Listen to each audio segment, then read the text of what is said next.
Para el accionamiento de un cilindro simple efecto, como tenemos una válvula monoestable, una electroválvula monoestable, es simple y sencillamente mandar directamente el pulso a la salida.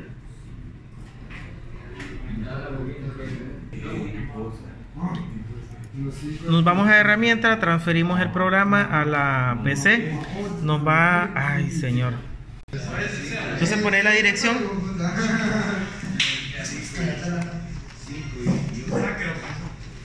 (192.168.01).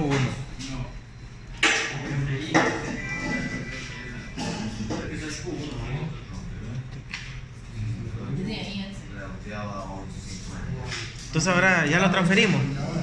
Ahora vamos a ir a ver allá el funcionamiento.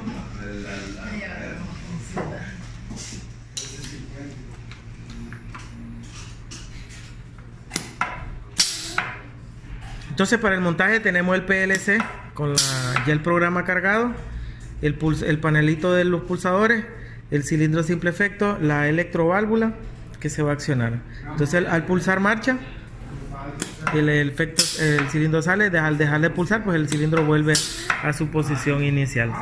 Como podemos observar, solo tenemos conectadas las entradas, que es una entrada, es I1,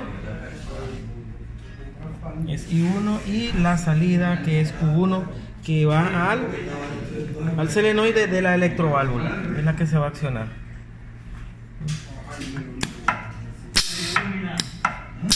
Ahí vemos el accionamiento y ahí termina el montaje.